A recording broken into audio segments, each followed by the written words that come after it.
Friends, today is Sunday and lunar eclipse also, जिसको चंद्र ग्रहण बोलते हैं बच्चों, एंड इट्स वेरी इंपॉर्टेंट। और ये कहा जाता है हिंदू धर्म में, इट इज़ सेड कि अगर हम ल्यूनर एक्लिप्स के दौरान पढ़ते हैं या फिर पूजा पाठ करते हैं और नहीं खाते हैं तो ये हमारी बॉडी के लिए भी अच्छा है और हमारी ग्रोथ के लिए भी अच्छा है।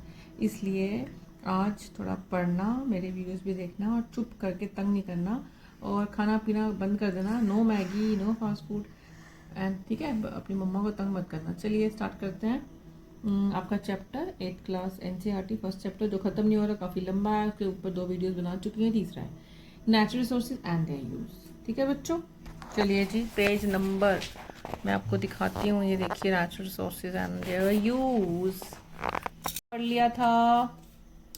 अच्छा, restoration and regeneration of renewable sources, यहाँ तक मैंने आपको पढ़ा दिया था। अब पढ़ते हैं over exploitation of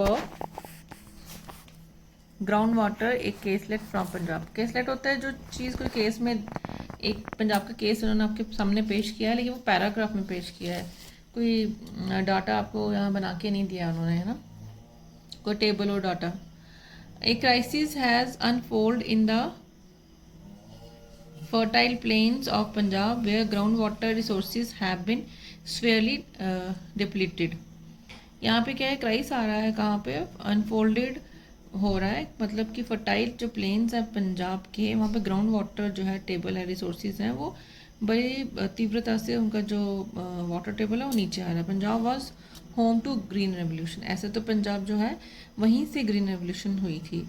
that fed a large proportion of our population and contributed to India becoming self sufficient in food। Wheat की बहुत शॉर्टेज हो गई थी, तो वहीं से स्टार्ट तो वहीं से हुई थी ग्रीन रेवोल्यूशन, जिससे कि काफ़ी पैदावार हुई और सेल्फ सफिशेंट हो गया इंडिया खाने के मामले में। Today the same state faces issues of sustainability, वही स्टेट सस्टेनेबिलिटी के इशू को फेस कर रही है। कैसे? Nature has been exploited beyond regeneration. हमने पिछले क्या पढ़ा था पेज में, ये पढ़ा था रेस्टोरेशन एंड रीजनरेशन। टाइम चाहिए रिन्यूएबल सोर्सेज को रिस्टोर और रीजनरेट के लिए। मैंने आपको उस एग्जांपल दी थी कि अगर आपको रात को या आज आपको लगी है, अगर आप उस चीज़ को जो है आपका, आप उसको ध्यान नहीं रखोगे, अगले दिन फिर उस पर लगेगी, फिर लगेगी, तो वो आपको रेस्टोर करने का, रीजनरेट होने का आपकी स्किन को टाइम नहीं मिलेगा। ऐसे धरती के साथ भी है, तो हमें टाइम देना पड़ता है। तो वो इतना ज़्यादा एक्सप्लॉइट हो रही नेचर कि उसको रीजनरेट और रेस्टोरेशन का टाइम ही नहीं मिल रहा शॉर्ट टर्म के लिए। However this concern is not particular in Punjab, it effects many other states. हम पंजाब को ही नहीं कह सकते, बहुत सारे अदर स्टेट्स भी हैं। In 1960 farmers shifted to high yielding varieties of wheat and paddy. अब हाई यील्डिंग वेराइटीज वीट और पैडी के आ गए थे 1960 के दौरान। उससे क्या हुआ कि ज़्यादा पानी चाहिए था ट्रेडिशनल सीड्स से, क्योंकि वो हाई यील्डिंग सीड थे, है ना, ट्रेडिशनल सीड्स नहीं थे। And farmers began to extract ground water to meet this need. अब फार्मर्स क्या करने लगे, देखिए फार्मर्स को क्या होता है कि ज़्यादा प्रोडक्शन हो, जैसे बिजनेसमैन होते हैं, लाइक बिजनेसमैन, प्रोडक्शन ज़्यादा हो, प्रोडक्शन ज़्यादा होगी तो सेल होगी तो इनकम होगी। और फार्मर्स जो हैं, छोटे फार्मर्स भी हैं, उनकी तो पूरा डिपेंड ही एग्रीकल्चर पे है, आप समझ रहे हो, क्योंकि और तो सोर्स ऑफ इनकम है नहीं। तो इसलिए वो अपने ढंग से सोचते हैं कि भैया थोड़ा सा गेहूँ अगर ज़्यादा हो गया तो थोड़ी पैदावार ज़्यादा होगी तो हमें फ़ायदा होगा। तो इसीलिए क्या, ग्राउंड वाटर एक्सट्रैक्ट करना शुरू कर दिया, जैसे हैंड पंप लगा दिए, एक्सट्रैक्शन ऑफ ग्राउंड वाटर, मतलब कि वो पंप लगा के पानी खींचने लगे ऐसे। तो जी पानी का जो वाटर टेबल जो है वहाँ का डाउन होने लगा। The supply of free power, वहाँ पे ना फ्री पावर है, वहाँ पे किसानों के लिए जो इलेक्ट्रिसिटी पे बिल नहीं है। Led to the over pumping of ground water situation still prevent in much of India today. Modern farming techniques also require the use of chemical pesticides और फर्टिलाइजर्स भी डालने लगे। ये भी बहुत पंजाब में होने लगा कि वहाँ पे केमिकल पेस्टिसाइड्स और फर्टिलाइजर्स, तो वो चीज़ें जब आप पानी के साथ डाल रहे हो, पानी के साथ मिक्स हो रही हैं, वो धीरे धीरे ग्राउंड में जा रही हैं, वहीं से वो डिप्लीट हो गए धीरे धीरे नदियों में जा रही है, नदी में जा रही है, तो फिर वही पानी साफ होकर हमें आ रहा है पीने को। तो बीच बीच में ये भी आया था कि वहाँ पे बहुत बड़ी बड़ी बीमारियाँ भी फैल रही हैं, उसकी स्टार्टिंग भी पंजाब से ही हो रही है। एक मूवी मैंने देखी थी इसके ऊपर। तो बहुत सारे केसेस भी ऐसे बताए थे उन्होंने कि भयंकर भयंकर रोग निकल रहे हैं. The combined effect of these factors is that the groundwater level in a part of part of Punjab has become inaccessible till depth of that about 30 meters तक देखना पड़ता है, नहीं रहता पानी. And the chemicals from the pesticide fertilizers have dissolved in the groundwater causing health hazards. वही जो मैंने आपको कहा कि वह जब वही फर्टिलाइजर्स जब पानी के साथ मिल जाते हैं ग्राउंड वाटर के साथ, तो फिर आपके हेल्थ के ऊपर इफेक्ट आता है, जो बहुत ही भयंकर रूप से आ रहा है वहाँ पे. Almost 80% of the area of Punjab has been classified as over exploited. In other words, we have drawn water at a rate much greater at which restoration and rejuvenation of groundwater is possible. We can see that food security was ensured for short term, but the long term consequences will take time and effort to heal. देखिए इन्होंने table बना के रखा है, मतलब एक आपको पूरा मैप बना के फिगर बनाई है, इसका दिया हुआ मैप पंजाब और चंडीगढ़ का, ठीक है, 22 का है ये, कि कौन कौन से एरिया में डेप्थ टू वाटर लेवल कैसे कैसा है, इंडेक्स बना के आपको पूरा दिया हुआ है. इसको थोड़ा सा पढ़िएगा. होशियारपुर, कपूरथला, तारन तारन, मोगा, फिरोजपुर, फजलका, बठिंडा, लुधियाना, रूपनगर,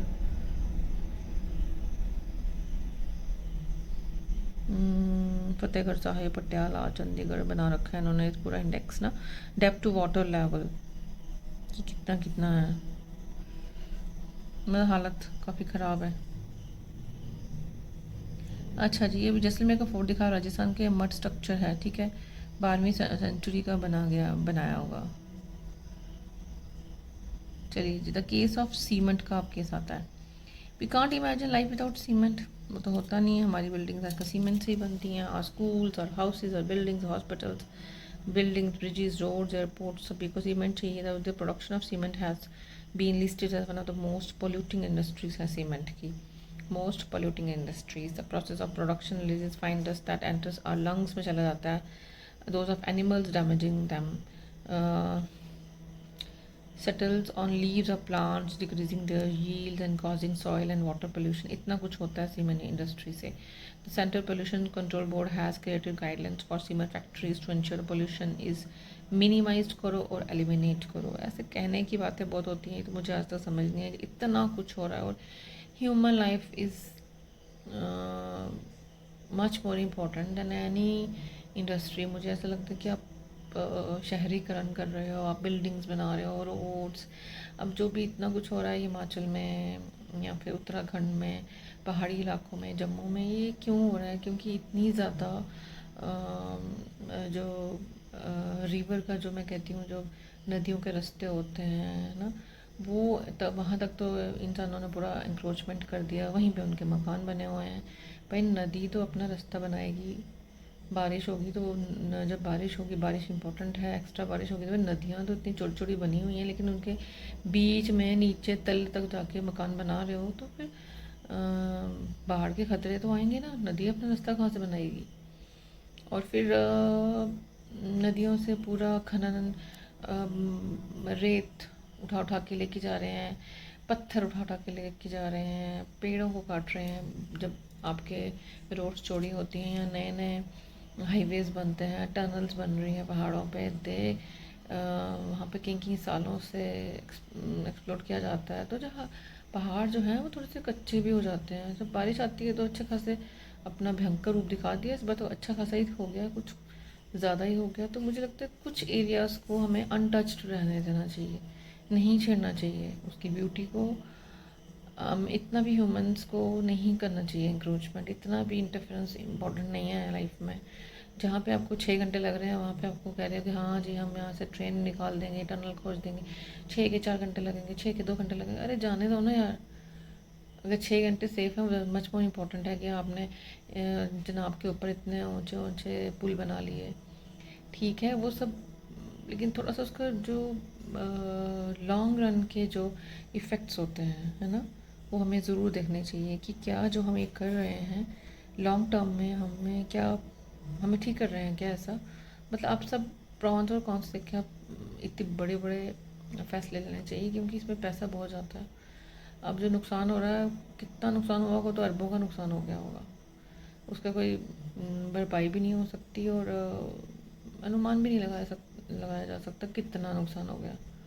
और मुझे ऐसा लगता है कि ह्यूमंस को हम काउंट कर सकते हैं कि भाई इतने ह्यूमंस मर गए होंगे, लेकिन जो एनिमल्स मर जाते हैं, गाय भैंसे बकरियां घोड़े ऊँट, उनका तो कोई रिकॉर्ड ही नहीं है कि कितने चले गए। उनके ऊपर कोई कहाँ इतना ध्यान दे पाए। कुत्ते बिल्लियाँ ये सब तो काउंटिंग ही नहीं है। चलिए चैप्टर पे आते हैं। सॉरी मैं इधर चली गई बीच में।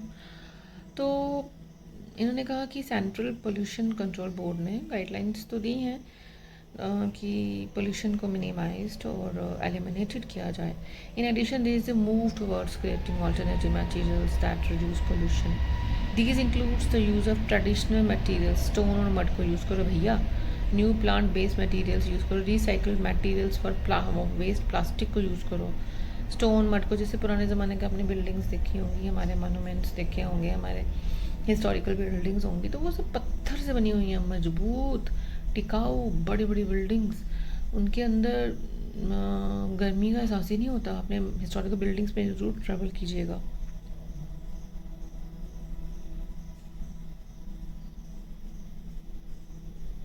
ये देखिए, ये दी हुई है इन्होंने बिल्डिंग। इन्होंने कहा है कि ये मड से बनाई, made of mud using special techniques, mud से बनाई हुई है ना। चलिए नेक्स्ट पेज पे। Traditional materials and methods are being combined with modern technological advances to create new materials जो सस्टेनेबल हैं। The process of production is less, pollution नहीं होती, पोल्यूटिंग नहीं होगी, हमें लोकल एम्प्लॉयमेंट मिलेगी। ये मतलब ये कह रहे जैसे पहले होता था, तो उससे क्या होगा ना, जो हमारे आर्टिस्ट थे, जो इंडस्ट्रियल रेवोल्यूशन आने के बाद जिनका टोटली बेड़ा गर्क हो गया, ये उनको कह रहे हैं कि वो आर्टिस्ट जो लोकल काम करेंगे तो एम्प्लॉयमेंट मिलेगा, ठीक है, और लॉन्ग लास्टिंग भी रहेंगे, और क्लाइमेट के लिए भी अच्छा है। हमें अर्थ के लिए सोचना पड़ेगा। हमें क्लाइमेट चेंजेस के लिए जो इतना भयंकर रूप आ रहा है, बड़ी बड़ी बीमारियां, कैंसर, एड्स, टीबी, जैसे टीबी दिखाई इतनी बड़ी बीमारियाँ रही ही नहीं, जो इतनी बड़ी बड़ी बीमारियां फैलती जा रही हैं, वो क्यों फैलती जा रही हैं? Just because of climate change. जो हम गंद खा रहे हैं इतना, हम कोई भी चीज़ ऐसी नहीं खाते जो ऑर्गेनिक होती है, हर एक चीज़ में मिलावट होती है। तो इसी के ऊपर एक मैंने मूवी देखी थी, पंजाब के ऊपर थी, कि मतलब भयंकर रूप धारण कर लिया था वहाँ के जो वाटर की वजह से, पानी की वजह से, क्योंकि सारे केमिकल्स, फर्टिलाइजर्स, उनका गेहूँ कहते थे कि मतलब टोटली वहाँ की मिट्टी में घुस चुका है केमिकल्स, टोटली बुरी तरह से। अब ये लिखा है जी वृक्ष आयुर्वेदा। वृक्ष आयुर्वेदा एक एंशियंट टेक्स्ट है, मतलब एक किताब है, is an ancient Indian botanical science है that focuses on the study and care of plants and trees. The terms come from Sanskrit, the vriksha means tree and Ayurveda तो पता ही है, science of life and health. This traditional knowledge system dates back to several millennia, was formalized in texts such as the Surupala's Vriksha Ayurveda. किसने लिखी है ये? Surpal, 10th century में लिखी गई थी। It has elaborate recommendations on the specific plants to be grown on different soil types पे, कि डिफरेंट सॉइल टाइप से कौन कौन से प्लांट्स उगाए जाएंगे। Provide intricate methods for seed collection, कैसे प्रिजर्व करो, प्लांट करने से पहले क्या क्या ट्रीटमेंट हमें मिट्टी को देनी चाहिए, इरिगेशन टेक्निक्स क्या होनी चाहिए, वो काफ़ी एलोबरेटेड ढंग से उन्होंने किया है पेश। एंड प्लांट की स्पीशीज़ कौन सी मिट्टी में कौन सा उगेगा, ग्रोथ की स्टेज, सीजनल कंडीशन क्या होनी चाहिए, पेस्ट को मैनेजमेंट करने का तरीका क्या है, नेचुरल रेपेलेंट्स क्या होने चाहिए जिससे कि हमें पेस्ट कंट्रोल किया जाए। पेस्ट मतलब जो कीड़े मकोड़े, टिड्डी दल जो प्लांट को नुकसान देती है। Plants that should be grown together, this form of sustainable agriculture promotes practicals like crop rotation होनी चाहिए, कि इस साल ये उगाया अगले साल कुछ और उगाया, मिक्स करके क्रॉप उगानी चाहिए ताकि सॉइल की हेल्थ बनी रहे। सॉइल की हेल्थ बहुत इंपॉर्टेंट है। वृक्ष Ayurveda also offers advice on proper methods of plowing soil or to retain soil moisture भी होना चाहिए, as well as facilitate the growth of living organism in the soil like fungi, bacteria and earthworms soil में present होने चाहिए, तभी उस soil को ताकत मिलेगी और उस soil के जो एनर्जी प्राप्त होगी तो वही प्लांट को एनर्जी जाएगी, है ना। अर्थवॉर्म्स हैं बड़ी इंपॉर्टेंट है, बैक्टीरिया फंगी अर्थवॉर्म्स। अब आता है एक केसलेट फॉर्म सिक्किम। केसलेट में बता दिया आपको, जो पैरा में किसी केस को पैरा में पैरा फॉर्म में पेश किया गया है। ऑर्गेनिक फार्मिंग इन सिक्किम, इसमें कहानी है कि पैमास फैमिली है कोई सिक्किम में, तो उनको लगा कि हमारी डिक्लाइनिंग जील्स and mounting debts from expensive chemical inputs, हमारे जो नुकसान हो रहा है और हमें डेप्थ देने पड़ रहे हैं, ये जो नहीं लोन वोन लेते हैं तो केमिकल इनपुट्स के लिए तो लोन चाहिए भैया। स्टेट गवर्नमेंट ने एक नई पॉलिसी वहाँ पर प्रमोट की। सिक्किम बहुत खूबसूरत, बहुत ही खूबसूरत जगह, आपको यू मस्ट विजिट सिक्किम। मैं गई थी भैया, क्या सफाई, कोई प्लास्टिक नहीं। ये ऐसा लगता है सिक्किम में घुसते आपको ऐसा लगा जैसे हम फॉरेन में आ गए। तो मुझे ऐसा लगता है कि आप बच्चों, मेरे पापा को ज़रूर बोलना कि तो मौसम शानदार, गैंगटॉक सिक्किम जो है पूरा ज़रूर विज़िट करें प्लीज़। मैं वहाँ से काफ़ी इम्प्रेस हुई थी वहाँ उस एरिया से। तो वही बताया कि उन्होंने क्या ऑर्गेनिक फार्मिंग शुरू की थी, ठीक है, केमिकल फर्टिलाइजर्स को छोड़ के। अब पैमा की फैमिली के ऊपर एक किस मतलब केस बताया कि उसका जो Pema switch to compost prepare natural pest repellents using neem and garlic. जैसे ना नीम के पत्तों को जला के या फिर नीम के पत्तों और गार्लिक के जो हम छिलके करते हैं ना, उसको आप दबा दीजिए, कुछ दिनों बाद वो क्या होता है ना, एक वो बन जाता है, कंपोस्ट बन जाती है, जिसे आप खाद जिसे कहते हैं। तो उससे क्या होता है, आप हमारे खेतों को मिट्टी को उपजाऊपन मिलता है। Multiple crops across the year. About 5 साल बाद Pema's farm was thriving, she was able to sell her cardamom बेचती थी, ginger and traditional vegetables at premium price. In 2016 में सिक्किम बिकेम में 100% ऑर्गेनिक स्टेट बन गया। कब? 2016, with all its farmland certified organics. ठीक है, मैंने कहा ना बहुत खूबसूरत, बहुत ही लाजवाब जगह है सिक्किम, प्लीज़ ज़रूर विज़िट करें बच्चों। The effect was transformational formational.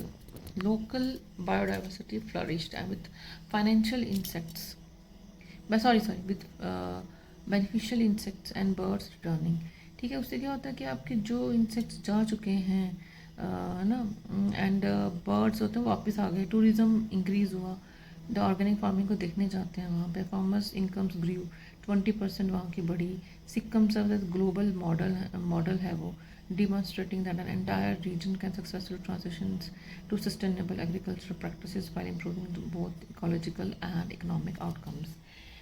ये तो उन्होंने चलो ऑर्गेनिक फार्मिंग पे चैप्टर ही वैसा, लेकिन मैं आपको ऐसे भी बताऊंगी। आप सिक्किम जाएंगे, नो प्लास्टिक यूज़ है वहाँ पे, सफाई इतनी है, बच्चों को स्कूल में ही बताया जाता है। ऐसे ही मैं भूटान में भी गई थी, तो भूटान में भी मैंने देखा कि भाई जैसे ही आप अपने बंगाल के बॉर्डर से भूटान के तरफ जाते हैं, एक कदम इधर रखिए, एक कदम उधर रखिए, तो आप इतना ट्रांसफॉर्मेशन देखेंगे। वहाँ की गाड़ियों से लेके इतनी स्लो चलती हैं, और अगर आप रोड क्रॉस कर रहे हैं तो गाड़ियाँ ऐसी हो जाती हैं जैसे मतलब शायद उनकी 2-5 की स्पीड पर आ जाती हैं गाड़ियाँ, कि आपको पूरा मौका दिया जाएगा कि आराम से आप क्रॉस करो, कोई जल्दी नहीं है, बिल्कुल नीट एंड क्लीन, कोई प्लास्टिक नहीं। बहुत अच्छी लगी थी कंट्रीज। आप भूटान में ट्रैवल कीजिए और सिक्किम में तो आप ज़रूर जाइए, अपना एरिया है, जाके देखिए, वहाँ बहुत अच्छा लगेगा आपको। Responsible and judicious use of resources, ठीक है, in case of the non renewable we need to ensure that we use the resources so that they can last enough for humanity to find more sustainable alternatives. For example, we need to make the switch to renewable sources of for energy for as many purposes as we can. हमें उन्होंने कहा कि हमें switch कर लेना चाहिए, हमें renewable sources पे स्विच कर लेना चाहिए, हमें सस्टेनेबल रहना चाहिए, हमें ऐसा कुछ करना चाहिए कि अगर पे नॉन रिन्यूएबल सोर्सेज का मिस यूज़ ना करें। हाँ, अगर वो ख़त्म हो रहे हैं तो हम उनको धीरे धीरे यूज़ करें, कम यूज़ करें, ताकि आगे की जनरेशन को काम है। और स्विच कर लो भाई, ऐसा क्या चीज़ है जो हम स्विच नहीं कर सकते। ये सैटेलाइट इमेज है, one of the largest solar parks हैं राजस्थान में बनाया हुआ है। It can generate enough electricity to power about 15% of the current need of Rajasthan. इतना बड़ा ये सोलर प्लांट लगा गया है जो 15% को कवर कर रहा है राजस्थान की इलेक्ट्रिसिटी को। वैसे ही रायचूर कर्नाटका में भी लगा चुके हैं। The international solar alliance, India's leadership in renewable energy. India and France, हाँ ये क्वेश्चन कई बार पूछा जाता है कि कौन सी कंट्री थी international alliance for solar energy में, IASC में, international alliance for solar energy 2015 में, a coalition of the sunshine and rich countries, जहाँ ज़्यादा धूप पड़ती हो, ठीक है, ताकि हम सूरज की धूप का फ़ायदा उठा सकें और हम इलेक्ट्रिसिटी जनरेट कर सकें, जो पानी के ऊपर ज़्यादा बना थर्मल एनर्जी के ऊपर जो बाहर आ रहा है वो कम हो सके। The Bhadla solar park is symbol of India solar ambitions. ठीक है, ये अब क्या आता है, इससे क्या होता है, हमारा एनवायरमेंटल रिस्पॉन्सिबिलिटी, इकोनॉमिक अपॉर्चुनिटी देखने को मिलती है। Even as we deal with these issues we must be mindful that the distribution access to resources including basic ones like water and clean air. हमें पानी साफ चाहिए, हवा साफ चाहिए। And if to some sections of society in cities many areas don't receive adequate and regular supply of drinking water नहीं है साफ। एयर पोल्यूशन बहुत ही बुरा हाल है, किससे होता है, इंडस्ट्री से, या फिर excessive use of fossil fuels मतलब पेट्रोलियम जो होता है, effects those are unable to protect themselves from these hazards. एक तो इंडिया ओवर पॉपुलेटेड भी बहुत है। We must remember our relationship with nature and act as stewards for natural resources towards restoration and regeneration and sustainability. The Bhagavad Gita refers to Lokasangraha, that idea that everyone must transcend personal desires and act for the well-being of all.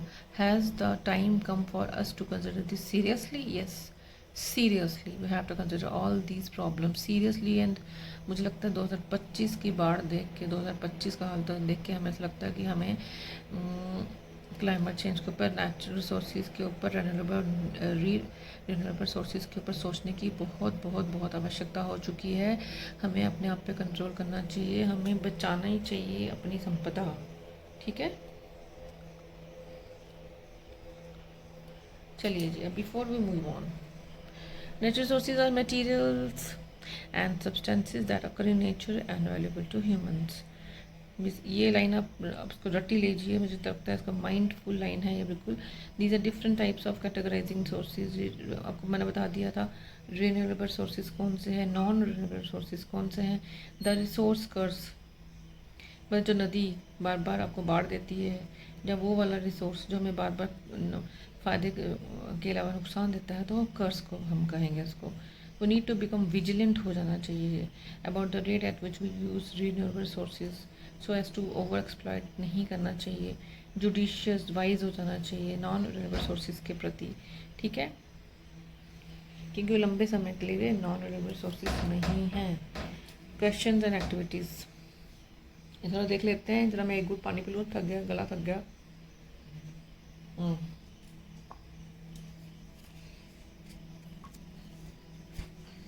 चलिए जी,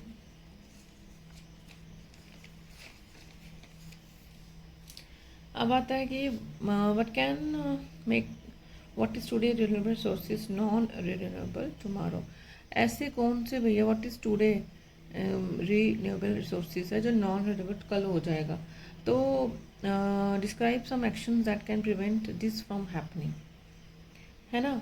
हमें क्या, मैंने आपको कहा sustainable use, चीज़ों का sustainable use करो, avoid करो वो चीज़ें जैसे हम प्लास्टिक का बहुत यूज़ करते हैं या फिर फालतू में ही पेट्रोल वेस्ट कर रहे हैं, इलेक्ट्रिसिटी वेस्ट कर रहे हैं। हमें इन पे कंट्रोल करना पड़ेगा। हमें अपनी जो हम अननेसेसरी, जैसे हम कहते हैं ना कि आजकल, तो खैर मैं भी कहूँगी, मैं अपने आप को भी कहूँगी, ये चैप्टर देख के मुझे भी थोड़ी सी अक्ल आई है कि भाई कपड़े कम ही खरीदने चाहिए। जितने आप कम कपड़े लेंगे उतने प्रोडक्शन कम होंगी, उतनी इंडस्ट्रीज़ कम, धीरे उनका कम इफ़ेक्ट्स होंगे। तो हम लोग धीरे धीरे क्या करेंगे कि उस चीज़, जैसे सपोज मैं कभी कभी सोचती हूँ कि मैं क्यों ऐसा करूँ, भैया मैं नहीं करूँगी तो फिर जैसे हम आप भी सोचते होंगे। पहले पहले मैं सोचती थी कि यार जो हाउस वाइफ्स हैं वो क्या कर सकती हैं। एटलीस्ट मुझे ऐसा लगता है सब लोग लाइटें तो बंद कर सकते हैं घर की, ठीक है, उससे है कि आपका बिल कम आएगा। कहीं बाहर जाना हो तो मुझे तो ऐसा लगता है कि चलो आप कभी कभी टुक टुक पे भी जाओ। आजकल तो बहुत सारे CNG की चीज़ें आ रखी हैं, या फिर आप कभी कभी पैदल भी जाइए। मैंने सुना है जापानीज़ लोग बहुत पैदल चलते हैं, इसलिए ज़्यादा जिंदा भी रहते हैं। हम इंडियंस ने पैदल चलना बहुत कम कर दिया हुआ है। तो और ऊपर से सस्टेनेबल चीज़ों पे आप इस्तेमाल कीजिए। वाटर कंजर्वेशन, पानी को बचाइए। पानी को वेस्ट तो बिल्कुल मत कीजिए। अगर आपका ड्राई एरिया है, अगर आप गमले तो ज़रूर घर में लगाने चाहिए, खूब सारे ग्रीनरी होनी चाहिए उसकी। तो मैं भी बहुत बड़ी बहुत बड़ी वो हूँ, क्या कहूँगी मैं, मेरी हॉबी है गार्डनिंग, बहुत अच्छी वाली हॉबी। तो मैं तो उसके बिना रह ही नहीं सकती। तो मुझे, मैं क्या करती थी, जैसे चावलों का पानी है, चाय का पानी, चाय का वो बर्तन जो है उसका पानी है, तो वो स्ट्रेन करके पौधों में डाल दिया। ये मैंने हैबिट काफ़ी देर से बना रखी थी। और पोल्यूशन को आप कम करें, ने गाड़ियों में जाना कम करें। बसों में इसलिए कहते हैं कि पब्लिक ट्रांसपोर्ट का कभी इस्तेमाल करना चाहिए, अपनी गाड़ी कम निकालनी चाहिए। हालांकि ये बहुत मुश्किल होता है जब आपकी अपनी गाड़ी बाहर खड़ी है तो आप लेके निकल ही जाते हैं, लेकिन कभी कभी कोशिश करनी चाहिए आसपास तो पैदल ही चले जाओ। और नए नए बहुत सारे ट्रीज़ लगाने चाहिए। और ये भी कहा जाता है जैसे हमारे ओशंस गंदे हो रहे हैं, हमें ऐसा लगता है अरे ओशन से क्या फ़र्क पड़ता है, लेकिन जो ओशंस होते हैं, हाँ ठीक है, उसमें ओशन से भी हमें बहुत ज़्यादा ऑक्सीजन पैदा करते हैं, ठीक है। और यूज़ ऑल्टरनेटिव्स, वही ऑल्टरनेटिव्स मतलब कि हमें रिन्यूएबल जो रिसोर्सेज हैं उनको रेस्टोरेशन और रीजनरेशन का टाइम देना चाहिए। हमें सोलर एनर्जी पे ज़्यादा ध्यान देना चाहिए। हमें वो चीज़ें यूज़ करनी चाहिए कि हम सोलर एनर्जी की तरफ शिफ्ट करें, उससे हमारी थर्मल एनर्जी में फ़र्क पड़ेगा। और कोल इंडस्ट्रीज़ को भी हमें कोशिश करना चाहिए उस पर ज़्यादा बाहर नहीं आए। ऑक्सीजन पर अच्छा, name 5 ecosystems functions that serve humans. Oxygen production हो गया, वाटर प्यूरिफिकेशन, सॉइल की फर्टिलिटी, पॉलिनेशंस। पॉलिनेशन क्या होता है, जैसे बर्ड से नहीं या फिर आप मतलब वो कुछ बर्ड्स कहते हैं ना, पॉलिनेटेड करते हैं कि ट्रीज़ को, वो बीज को ले जाते हैं यहाँ से वहाँ, और फिर वो वहाँ पे प्लांट कर देते हैं, नए नए फूल लगा जाते हैं सब। तो उसे हम कहते हैं पॉलिनेशन होनी चाहिए। तो ये है इकोसिस्टम का। एंड क्लाइमेट रेगुलेशन, ठीक है।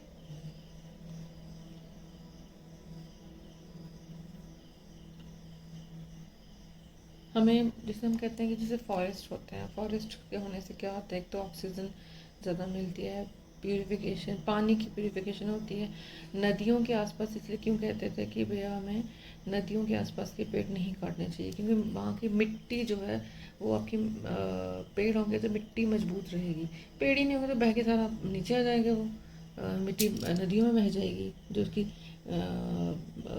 नदियों के आसपास की मिट्टी बहुत ही फर्टाइल मानी जाती है, उपजाऊ मानी जाती है। इसलिए कहते हैं कि वहाँ पे जो होते हैं प्लांटेशन, उनको टच नहीं करना चाहिए। वो जो बड़े बड़े ह्यूज पेड़ हैं उनको उगने में बहुत टाइम लगता है, इसलिए हमें कम काटने चाहिए ट्रीज़, क्यों, ताकि उनको उगने का एक वक्त तो दें हम। अच्छा, अब आता है what are renewable resources, how are they different from non-renewable ones, what can people do to ensure that renewable resources continue to be available for use and that of future generations। give any two examples। उन्होंने कहा कि जैसे sunlight है, wind है, okay, पानी हो गया, timber industry हो गई, रिवर्स हैं, ये सब हमारे रिन्यूएबल रिसोर्सेज हैं। नॉन रिन्यूएबल रिसोर्सेज में कोल हो गया, पेट्रोलियम, मिनरल्स, फॉसिल फ्यूल्स हो गए। और जो कोल जो हमारे इंडस्ट्रीज़ हैं, वो तो अगर जिस तरह से हम यूज़ कर रहे हैं तो अगले 50 सालों में वो सब ख़त्म हो जाके बैठ जाएगा, नेक्स्ट जनरेशन के लिए कुछ रह ही नहीं जाएगा। तो हमें क्या करना चाहिए कि जो हमारे रीन्यूएबल रिसोर्सेज हैं उन पे शिफ्ट कर जाना चाहिए, सस्टेनेबल रहना चाहिए, ठीक है। चीज़ों को कम इस्तेमाल करें, धीरे धीरे इस्तेमाल करें, ठीक है। मैंने कहा ना कि लाइट बंद कर दो, पानी का ध्यान रखो, कपड़े थोड़े से कम खरीदो, चीज़ों को, अगर आपके पास चीज़ें हैं उनका थोड़ा लंबा चलो, नो प्लास्टिक यूज़। अब आता है जी, identify cultural practices in your home and neighborhood that point to mindfulness in the use of natural resources।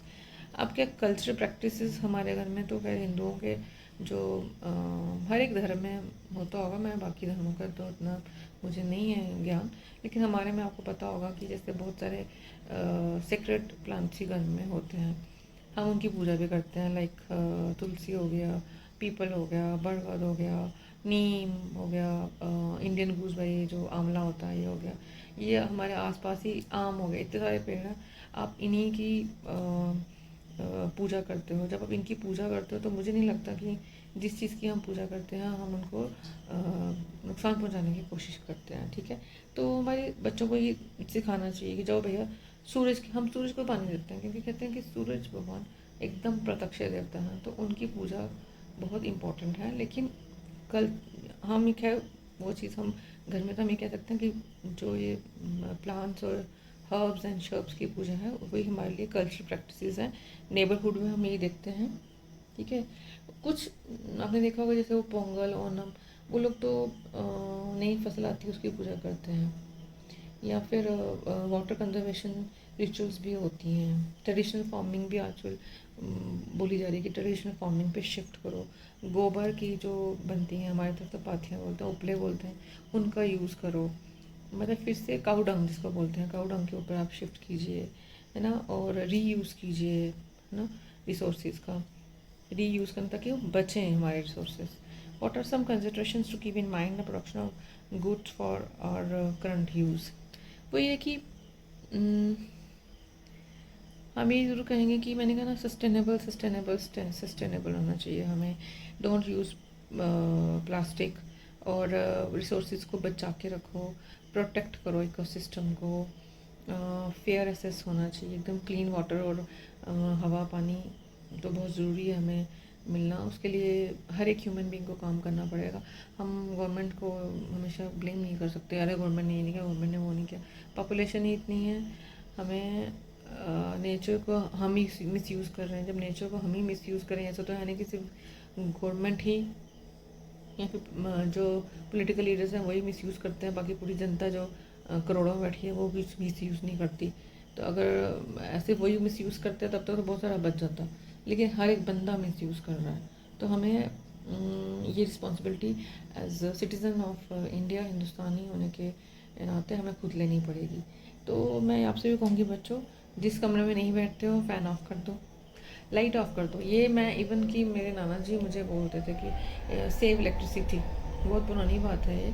तो मैं ये सोचती हूँ कि देखो जो पढ़े लिखे लोग उस ज़माने में भी होते थे वो तो उनको बुरा लगता था, क्योंकि उस ज़माने में वो तो उन्होंने वो लाइफ जी थी जब वो मोमबत्ती से पढ़ते थे। तो उनको लगता था क्या बच्चे लाइट ऑफ ऑन करके चले जाते हैं, टीवी तो इलेक्ट्रिसिटी उनके सामने आई, फ्रिज टीवी उनके सामने आए, फ़ैन उनके सामने आए।